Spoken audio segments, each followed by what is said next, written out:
பேரு குடிக்கிறத நிறுத்தணும், அதுக்கு ஏதாவது வழி சொல்லுங்கன்றாங்க.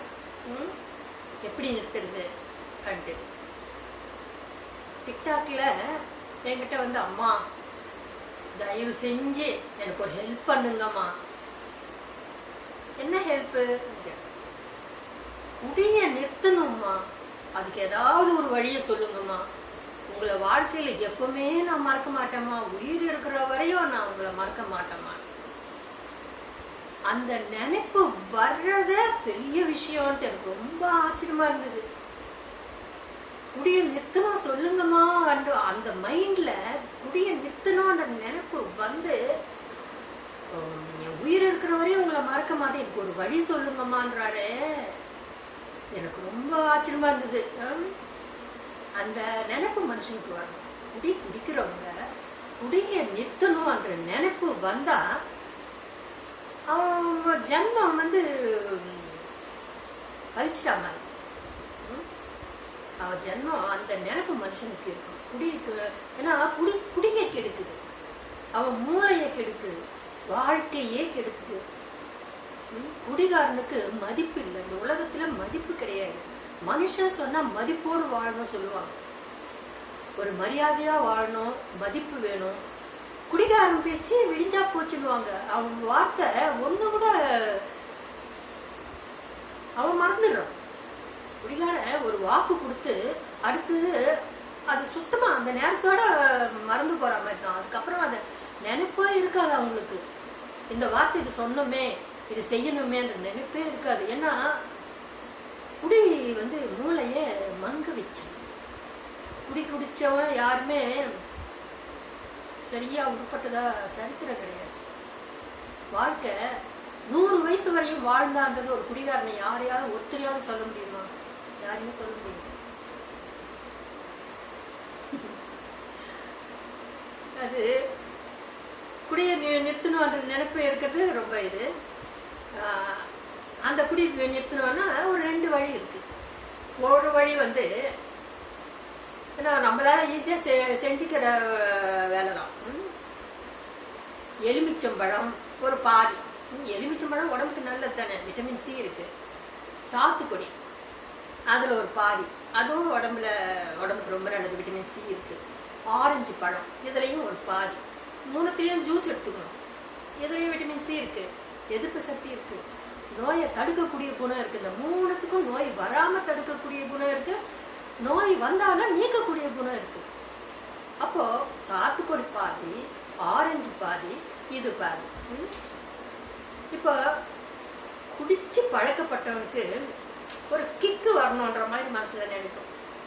அது குடிச்ச உடனே ஒரு இது இருக்கணும்.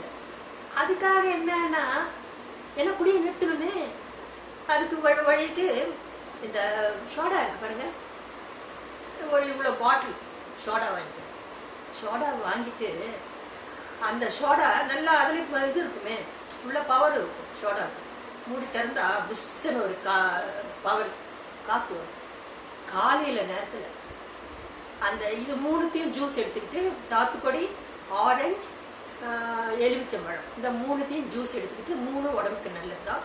அந்த சோடா வந்து அதுல கலந்துடும், நல்லா பொங்கி வரும். கிடுகிடுன்னு ஃபுல்லா குடிச்சிடணும். குடிச்ச உடனே அவனுக்கு குடி நினைப்பே வராது. ஏன்னா இது கிக்கு இல்ல, அந்த சோடா. இந்த மாதிரி எப்பெல்லாம் குடிக்கணும்னு தோணுதோ சோடாவை எடுத்துட்டு வந்து வேணா ஃப்ரிட்ஜில் வச்சுக்கோங்க. கடையில் என்ன பக்கத்துல சோடா, எனக்கு டெய்லி இந்த நேரத்துக்கு ஒரு சோடா வேணும்ப்பா அப்படின்னு சொல்லிட்டு சோடா கடையில் வாங்கி வச்சுக்கோங்க. வாங்கி வச்சுக்கிட்டு, ஏன்னா அது ஓப்பன் பண்ணாதான் அது கேஸ் வரும். உங்களுக்கு எப்போ மனசுல குடிக்கணும்னு தோணும் போதெல்லாம் இது 3த்தையும் ஜூஸ் எடுத்துக்கிட்டு பாதி பாதி வேணா, ஏன்னா உடம்புக்கு நல்லது. உங்களால் ஃபுல்லா குடிக்கிறதா இருந்தாலும் ஜூஸ் அதுவும் நல்லது தான், உடம்புக்கு நல்லது தான்.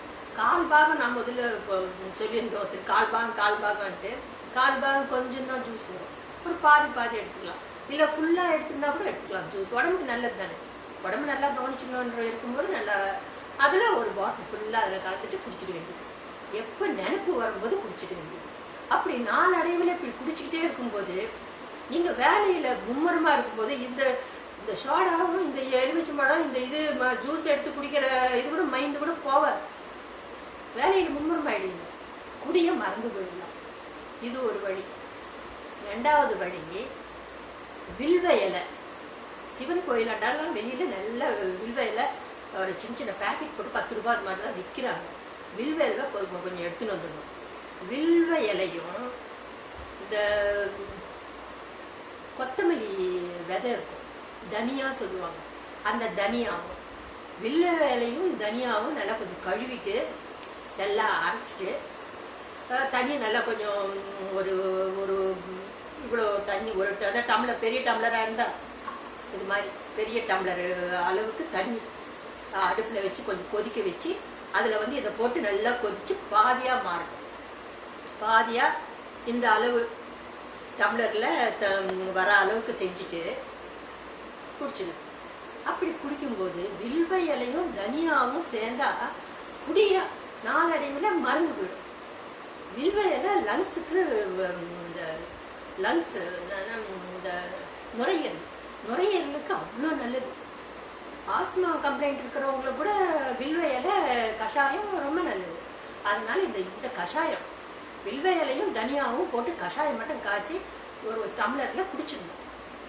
இப்போ இந்த அவங்களே குடிக்கணுன்றவங்க குடிக்கலாம். அவங்க குடிக்காம நான் வந்து குடியை நிறுத்த மாட்டேன் சொல்லிக்கிட்டு இருக்கவங்க, அவங்க வீட்டில் இருக்க அவங்க மனைவி என்ன செய்யலாம், இவங்களுக்கு தெரியாமலேயே வில்வ இலைய வந்து கொஞ்சம் காய வச்சு பொடி பண்ணிக்கிட்டு சாப்பாட்டில் கலந்து வச்சிடலாம். வில்வ இலைய சாப்பாட்டில் கலந்து வச்சுட்டா இவர் சாப்பிட்டு மெதுவா ஆட்டோமேட்டிக்கா அந்த குடியை வந்து நிறுத்திடுவாங்க. அந்த வில்வ இலைக்கு அந்த பவர் இருக்கு. வில்வ இலை வந்து நுரையீரல் நோய் இருக்கிறவங்களுக்கெல்லாம் கூட வில்வ இலை கஷாயம் நல்லதுன்னுவாங்க. அதனால வந்து வில்வ இலை குடி நிறுத்தணுன்றவங்க வில்வ இலையும் தனியாகவும் சேர்த்து கஷாயம் போட்டு குடிச்சிடலாம். அவங்களே செய்யலைன்னா அவங்க மனைவிமார்கள் இவங்களுக்கு தெரியாமலேயே சாதத்தில் கலந்து வச்சுட்டு கூட குடியே நிறுத்திடலாம். ஒருத்தர் எனக்கு தெரிஞ்ச ஒருத்தர் கூட்டிகிட்டு போய் குடி நிறுத்தணும் சொல்லி அவங்க வைஃப் என்கிட்ட சொன்னாங்க, அக்கா எங்கள் தோட்டத்தில் வேலை செய்கிறவங்க ரொம்ப அவர் வந்து குடிச்சிட்டு எங்கேயாவது வழியில் படுத்துட்டு வரோம். அங்கங்கே வழியில் படுத்துட்டு போகும்போது அவங்க ஒய்ஃப் கிட்ட வந்து சொல்லுவாங்க, வேலை செய்கிற பசங்க மாதிரி அங்கே படுத்துட்டாரு வழியிலே ரோட்லேயேன்ட்டு ஓடுவாங்க. இவங்க போய் அப்படியே தூக்கி போட்டுக்கிட்டு அவர் கொண்டு வந்து வீட்டில் சேர்ப்பாங்க. இப்படி அப்போ எப்போ பார்த்தா குடிச்சிட்டு கண்டபடியே பேசுறது, என்ன பேசுகிறான்னு வாய்க்கு தெரியாத அளவுக்கு குடிச்சதுக்கு அப்புறமா தான் அதிகமாக பேசுறது. அந்த சாயங்காலம் 6 மணி ஆயிடுச்சுன்னா குடிக்கிறதுக்கு ஓடுவார். அப்படி இருக்கும்போது குடி நிறுத்துறது டி நகரில் ஒரு ஆஃபீஸ் இருக்குது.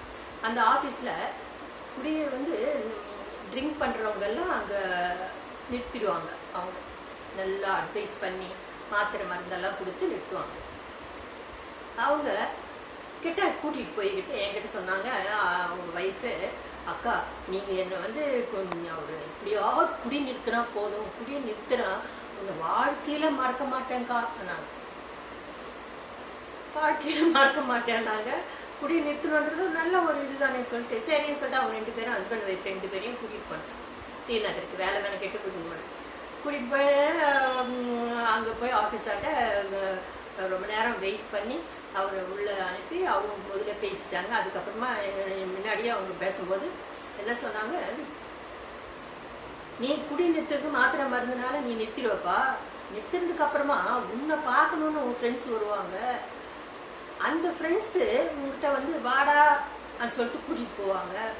அவங்க குடிக்கிறத பார்த்து உனக்கு குடிக்கணும்னு ஆசை வரும். அப்படிப்பட்ட ஃப்ரெண்ட்ஸை தூர நிறுத்திடு. அந்த மாதிரி ஃப்ரெண்ட்ஸை வந்து சேர்க்காத. நீ வந்து குடியை நிறுத்திடுவே, மாத்திரை மருந்துனால குடியை நிறுத்தினாலும் உன்னை வந்து அந்த ஃப்ரெண்ட்ஸு வந்து கூட்டிகிட்டு போகும்போது அந்த ஃப்ரெண்ட்ஸ் ஆச்சுன்னு சொல்லிட்டு நீ போய் மறுபடியும் குடிக்க தொடங்குவ. உன் வாழ்க்கை மறுபடியும் குடிகாரன் ஆகிடுவேன். அப்படிப்பட்ட ஃப்ரெண்ட்ஸ் எதுக்கு? குடிக்கிற ஃப்ரெண்ட்ஸை நீ அண்ட விடாதே அப்படின்னு சொல்லிட்டு அவங்க அட்வைஸ் பண்ணாங்க. குடிக்கிற ஃப்ரெண்ட்ஸை நீ அண்ட விட்டன்னா உன்னை கூட்டிகிட்டு போவாங்க.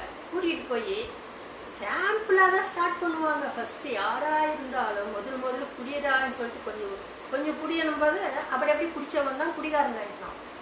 குடியை நிறுத்தினதுக்கு அப்புறமா மறுபடியும் எங்க ஃப்ரெண்ட்ஸை வந்து கூட்டிட்டு போனாங்கன்னா உன்னை நீ இது குடிகாரனா மாறிடுவ.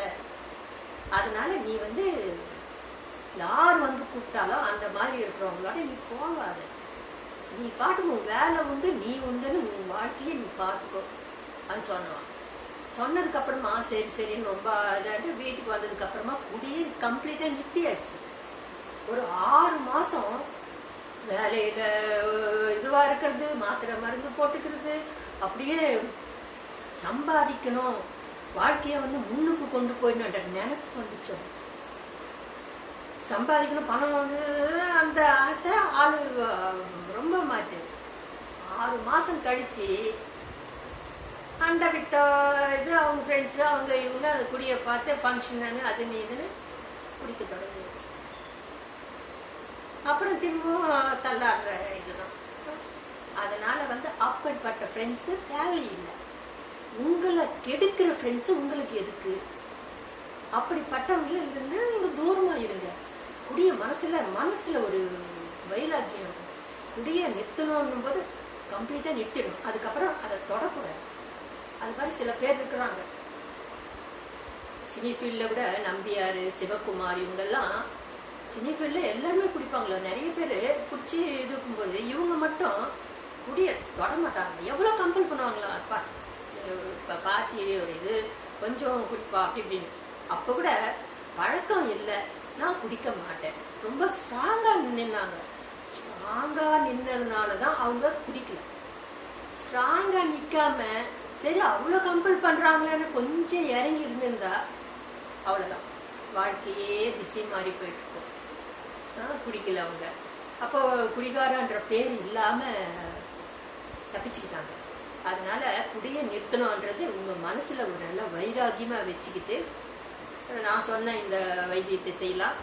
அப்படியே மனசை கண்ட்ரோல் பண்ணக்கூடியவங்க கண்ட்ரோல் பண்ணிக்கலாம். கண்ட்ரோல் பண்ண முடியலன்னா இதை செஞ்சுட்டு நீங்க நல்லா வாழலாம்.